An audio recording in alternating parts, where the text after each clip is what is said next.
Hello, everyone, and welcome to our championship edition of Down by Contact Sunday postgame.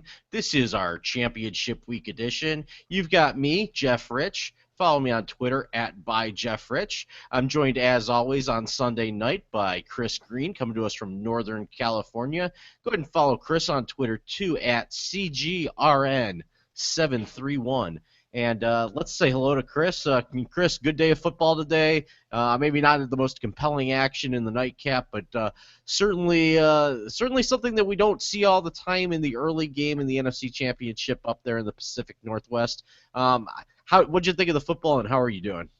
I'm doing great, Jeff. Thanks. Hope you're doing well as well. Yeah, definitely a very interesting day of football. I went from a one of the all-time classics. It didn't start out that way, but it turned into one of the all-time classic games to a snoozer to finish the night. But should make for an epic Super Bowl. All right, so let's start with the classic. We're out in Seattle. First of all, they staggered the start times. I'm not sure if they've done this before to give to give CBS a primetime game.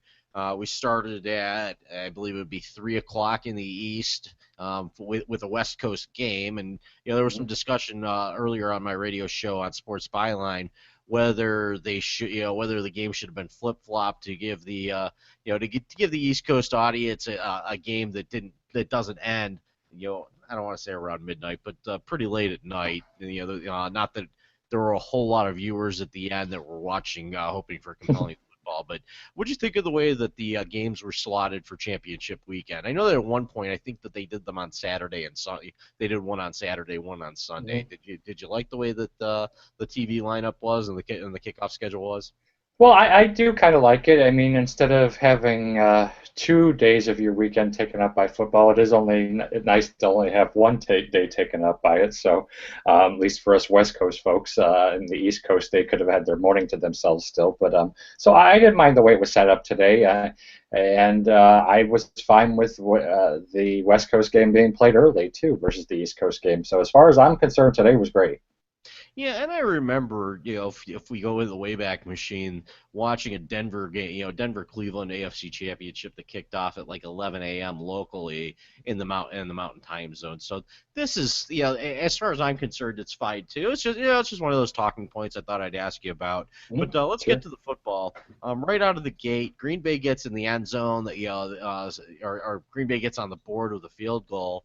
They get down in the red zone again. It looks like they're going to punch it in. Eddie Lacy's running the ball well. The offense is not firing on all cylinders, but they're efficient. They're working with their quarterback on one leg. Mhm. Aaron Rodgers, it was kind of a tale of two halves again. This week it was the first half, whereas it was the second half at Lambeau against the Cowboys. Green Bay couldn't finish drives, but it looked like they were still pulling away. They pull out to a 16 to nothing halftime lead, and it was just a matter of them not finishing drives. I mean, those three field goals, obviously they come into play a little bit later. So, your take on the first half and Russell Wilson's struggles, because he did turn the ball over a few times.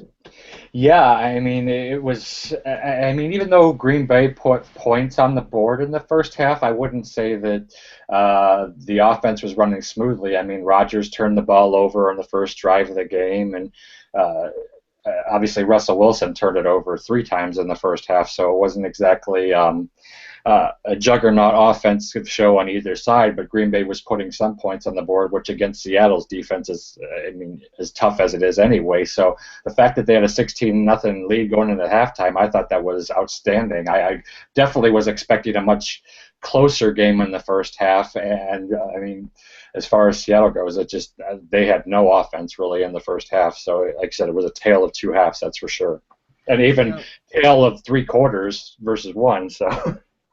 yeah, and to talk about the second half, they stalemated for a bit in the second half. Green Bay puts up a field goal. Seattle eventually does get into the end zone for the first time, and it's 19-7. Really going down the home stretch of this game. Seattle, finds themselves down 12. Green Bay seemed to be able to pick up enough first downs that they looked like they were able to put this game away. There's 3 minutes left in the game, and the Seattle offense just kind of turns it on. They start running that read option, and it was like Dom Capers' defense didn't know which way Mhm. it was up. Whether Wilson was keeping they were following Wilson when he handed the ball to Lynch. They were following Lynch when Wilson kept it.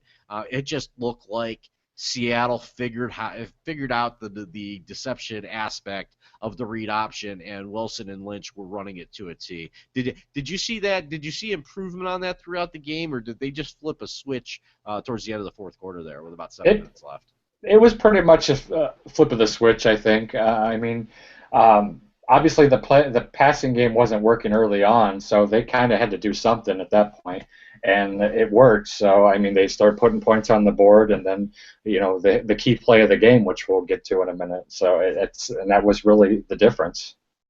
Okay, so they keep punching and punching. They're down 12. They put the ball in the end zone, which makes it 19-14. They put the ball in the end zone when Wilson pretty much walked in. Again, like you said, they flipped that switch, and the Green Bay didn't know where to go when they ran that play, and they ran it repeatedly with an inordinate amount of success. So Hmm. they kick the extra point. Then comes the onside kick. Why don't you take us through the onside kick? I know that a lot of people that are joining us know exactly what happened, but how did tell us how you saw it through your eyes? Well, I mean, of course, they throw up the stat. Well, Hotchka's been successful on one of four onside kick attempts this year, as they always do. And so at that point, Green Bay's got their hands team on there because they're just trying to close it out. So it wasn't anything tricky, really. He just kicked a little bunt kick. It popped it up in the air and went right through Bostic's hands and hit him in the helmet. I mean, apparently he was supposed to be blocking and not trying to receive the ball anyway, but I mean, it's hard to tell somebody keep your hands down when the ball's right in your face, but obviously he didn't belong in that position. A receiver should have been there because not only did it not touch his hands, it clean hit him right in the face mask. Yeah, it certainly did. And was it Baldwin that ended up Yeah, recovering the Baldwin ball? recovered it right off of that, off of the bounce off his helmet. All right, but at that point, Seattle still had work to do. Yep. It didn't seem like it. So, what did you see on that last drive? Did you see some give up in Green Bay, almost like they thought that they were going to be able to recover the onside kick, watch their offense get a first down and start making plans for Glendale? Yeah, absolutely. It definitely seemed like there was a bit of a letdown there because I mean, I think on that particular drive they just went in. I think it was in 3 plays that they scored the touchdown. Well, no, actually, they would have had it quicker because they threw that uh, pass to Lynch and he ended up out of bounds. But they thought they had the touchdown, so that was. I mean, they were in just the snap of fingers. So it was kind of like Green Bay was completely deflated at that point. All right, so they get in the end zone, and then another crazy play on the 2-point conversion. Yeah. It looks like they have. It looks like they said, okay, we got to turn it on. We can still give Aaron Rodgers a chance to, you know, to rally as he has plenty in his career Hmm. and drive us down the field because at this point it's 20-19. Pete Carroll's no fool. He's going to go for two and make sure that Green Bay can only tie it with a field goal. And Green Bay has the play snuffed out. Russell Wilson is running towards the other end zone, and he throws it back across the field. It was in the air with the hang time of a punt, and you had Clinton Dix against was it Luke Wilson Yes. that was Yep. the Yep. intended Yep. receiver on the play? Hmm. Basically what amounted to a jump ball, and Clinton Dix plays it like he's trying to prevent the guy from getting 5 yards deep into the end zone. He plays it Hmm. almost like a yardage stop, almost like a prevent play. And Luke Wilson's able to come down with the football after a little bit of a bobble and fall backwards into the end zone. So the game goes to 22-19. Sea Chickens over the Packers. Yeah, I mean that was the ultimate wing and a prayer throw. I mean, he just threw that up there in hopes that something good would happen with it. And I don't know what Clinton Dix was doing, but he wasn't trying to go after the ball, that's for sure, because there was no reason he shouldn't have been able to get in front of Wilson and knock that ball down. There's just no excuse for that. I mean, he was right with him, and it was like he was 10 yards away. Yeah, and Clinton Dix is a first round pick if I recall correctly. Now, does he he doesn't even need to be an elite defensive back to make that play. He just has to get out in front of the ball and go for the ball. And, it's not one of Yeah. those plays where you're at midfield and going for by trying to make the Hmm. play, you Yep. risk the receiver catching it behind you and running for a touchdown. I mean, he's in the end. If Wilson catches the ball, it's a successful try. So Yeah. I really have to condemn that effort. I know that, but a lot of people in Wisconsin look at Bostic as the goat for letting the ball bounce off his shoulder pads. But the reality of the situation is, if Clinton Dix makes the play, Aaron Rodgers is driving the team for a win. And Hmm. and as it turned out after the kickoff, Green Bay got yards in big chunks on that final drive. Yeah, exactly.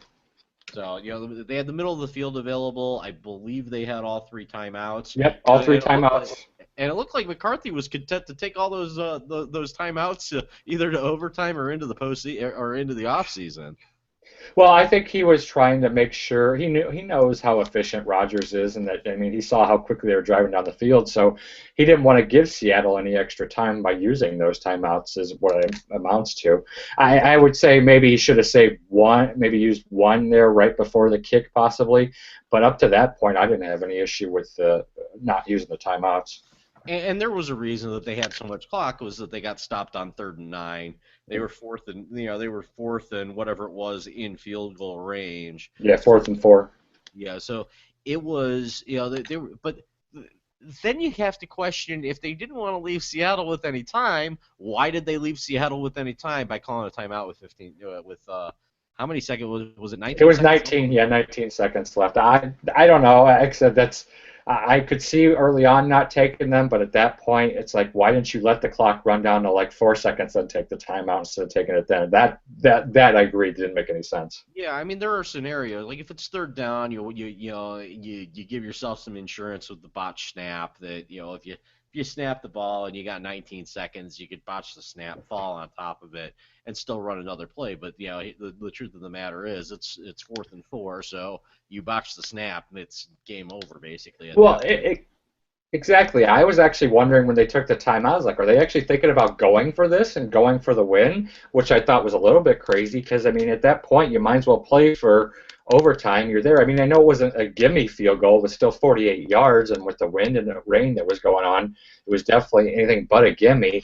It was a little bit questionable.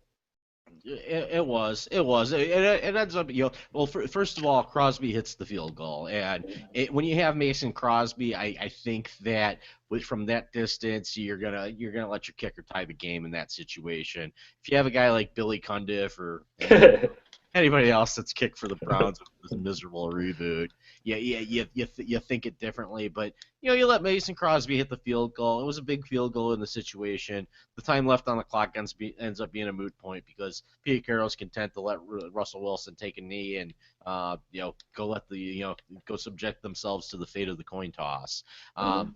That coin toss, they end up exercising the ghosts of 2003 when Matt Hasselbeck wins the toss, says we want the ball and we're going to score, and it was indeed there was indeed a scoring play on Hasselbeck's first pass, and it was Al Harris running back for the running back Mhm. for the pick six, and Green Bay ends up winning the wild card game. I don't believe that they went to the Super Bowl that year, so not an inconsequential game, but obviously a memorable one during a very different era of Seahawks football. Now the script has changed. They're defending champions.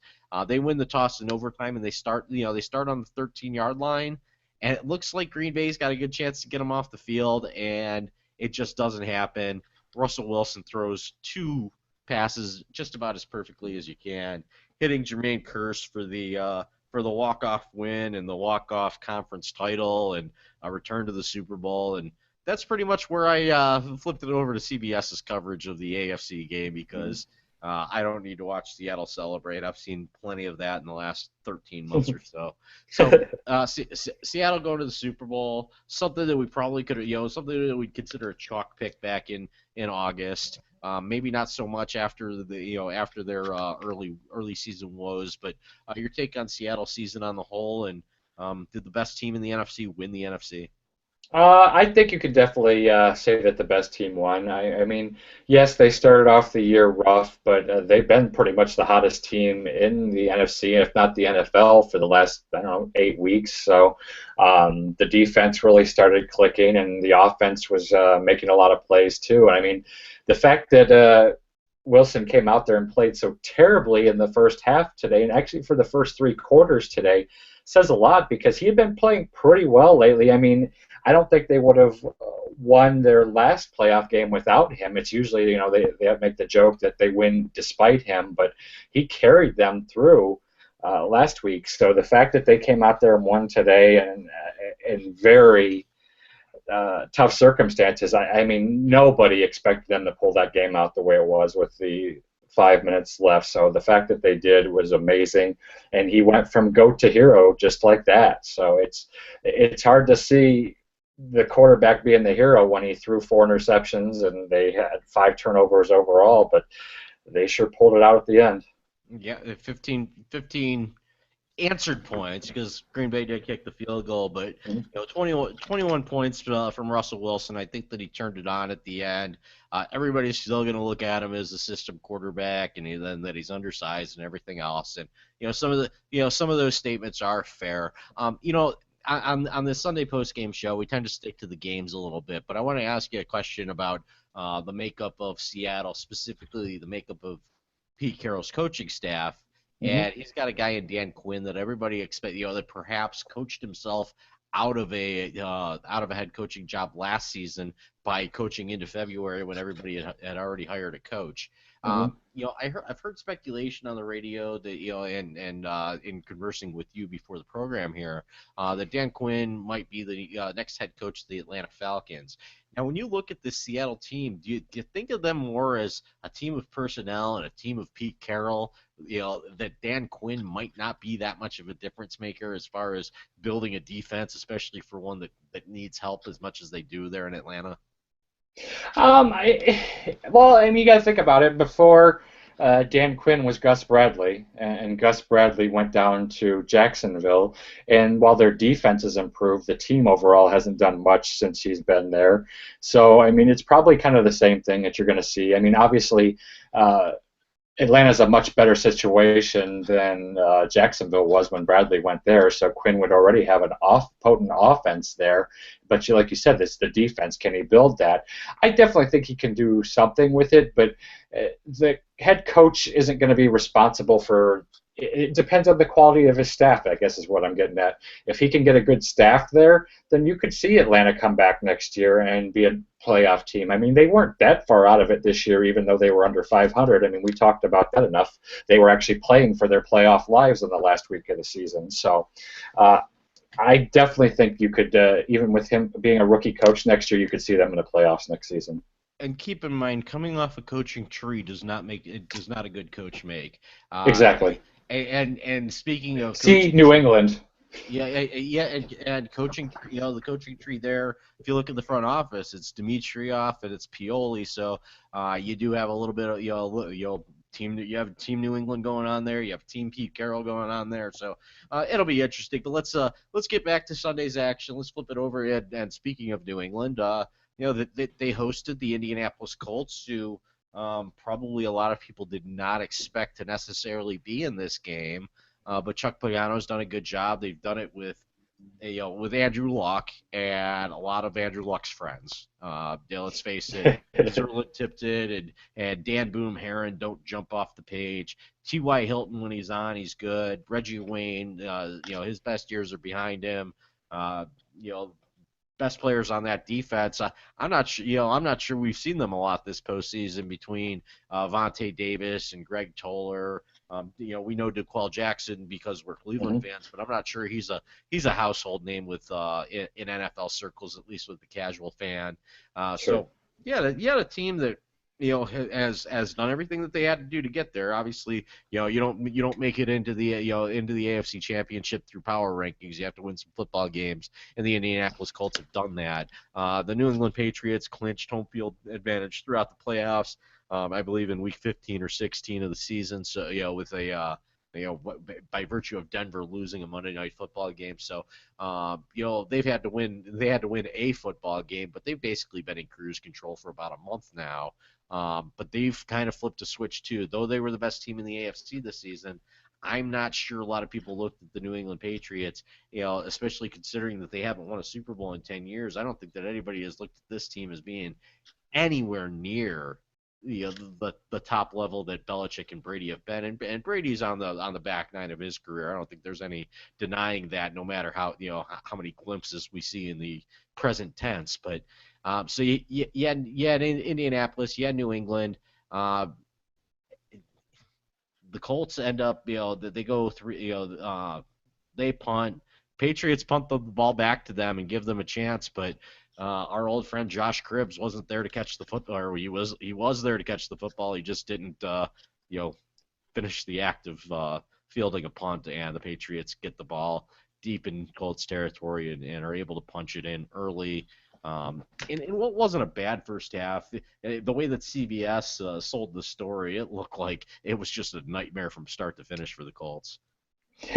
Yeah, I mean, it was a closer game in the first half based on the score, but I do kind of agree that it wasn't a real close game.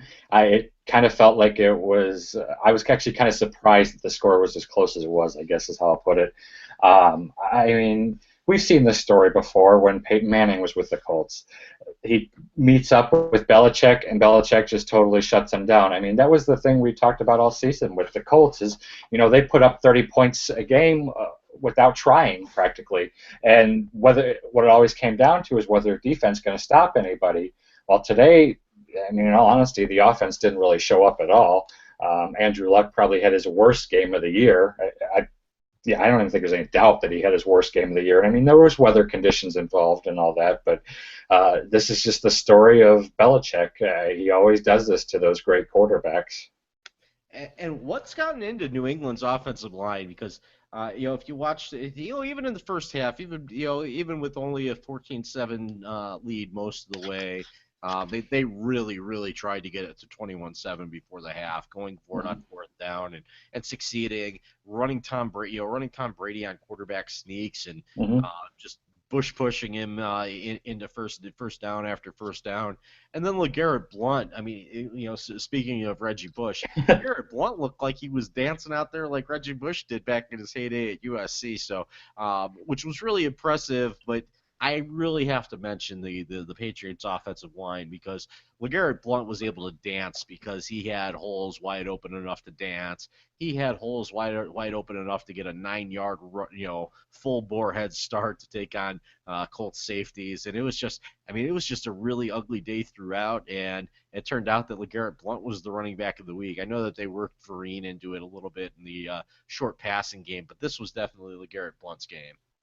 Absolutely, and I mean it's funny for most anybody who's paid attention to the NFL this year, considering he started off the year getting arrested in Pittsburgh, and then he pretty much played his way out of town there because he was so atrocious, and then he comes back to New England where he was a pretty decent player last year, and it's just like the light switch flipped. It's like, was he that unhappy in Pittsburgh? I know they were making a comment about Mike Tomlin must be just rolling his eyes seeing this.